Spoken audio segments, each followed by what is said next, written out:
On the streets of New York, it's called crack, and the deals go down quickly.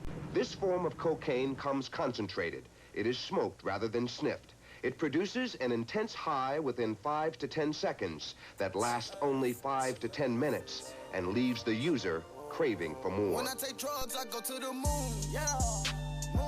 What caused the increased usage of crack cocaine in urban neighborhoods?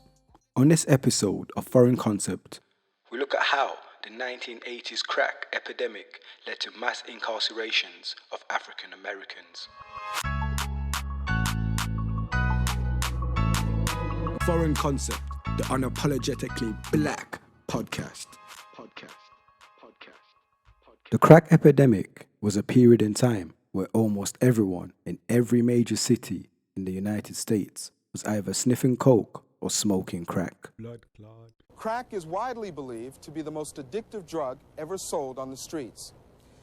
Although crack use cuts across class and racial boundaries, its most devastating impact has been felt by black addicts and their families. Many turned to crack cocaine as a way to escape reality. It was a drug that did not discriminate regardless of your skin color or social standing. During this time frame, there was a structural shift that resulted in factories closing down or relocating out of inner cities that were predominantly occupied by blacks.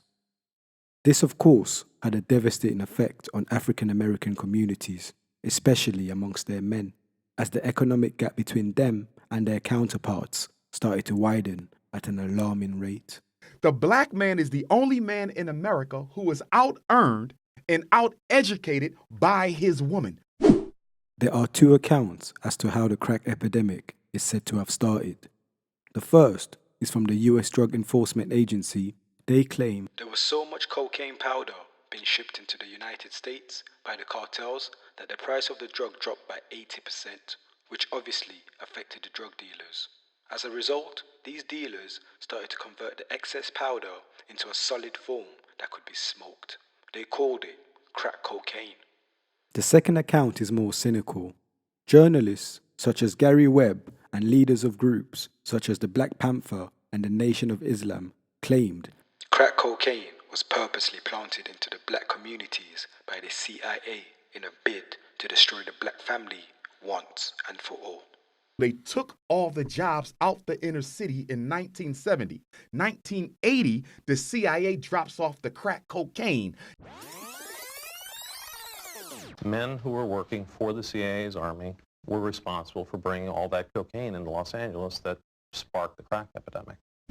As few resources were needed in order to sell crack, many small-time drug dealers from as young as 12 years old saw this as an opportunity to cash in and work independently away from the meddling cartel who were kingpins back then. I'm young, cold because I be dishing, I be handling the rock, I be whipping in the pot, boy. It's all about the fucking drug money. Drug dealers were making as much as $2,000 a month selling crack, which was obviously a lot of money back then. Still is. As the demand for crack cocaine increased, so did the violence. Wow. Competition between drug dealers resulted in an increased number of murders and gang-related crimes. Crews fought to profit from selling on the same corners to the same customers on the same block. Congress responded by passing an Anti-Drug Abuse Act, establishing for the first time a mandatory minimum sentence for those convicted of having a specific amount of cocaine on them. This campaign became known as the War on Drugs.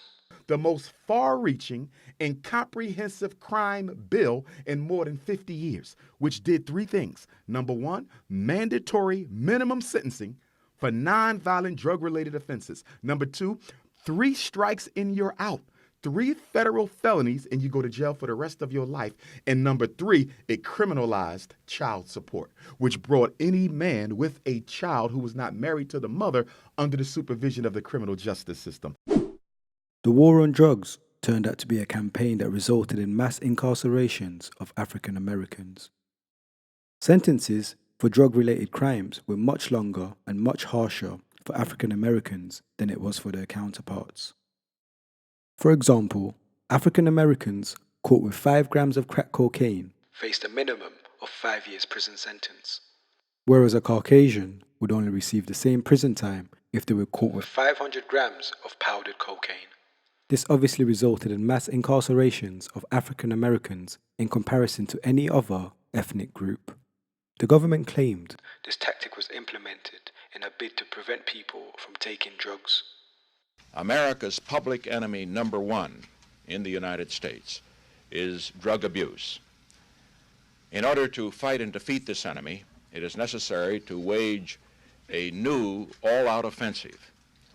I have asked the Congress to provide the legislative authority and the funds to fuel this kind of an offensive. Critics say the war on drugs was a clear indicator of racial biasness and a direct attack on community growth.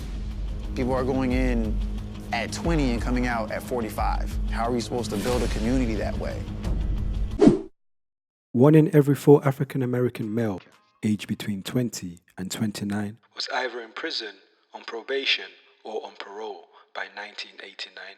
Given the United States the highest incarceration rates in the world, to which many businesses and alleged government officials are said to have benefited from. In addition to private prisons, even state-run prisons, you have corporations who are profiting from people's incarceration. So what does that mean?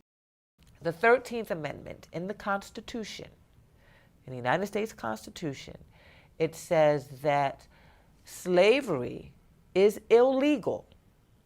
So we can't have slavery anymore, except for punishment of a crime. If you are convicted of a crime, then you're exempt from that 13th Amendment saying that slavery is abolished.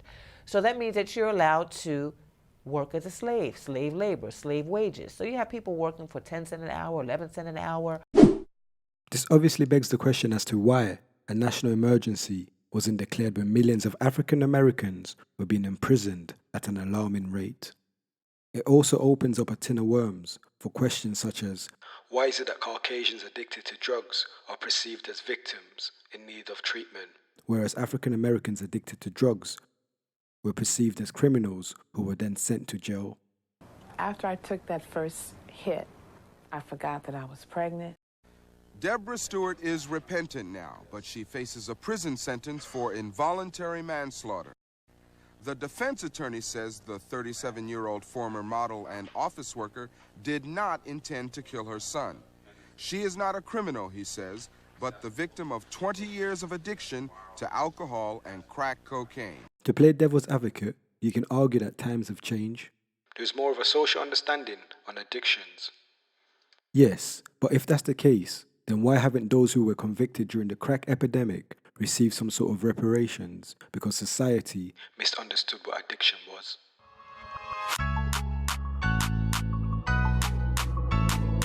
Foreign Concept, the unapologetically black podcast.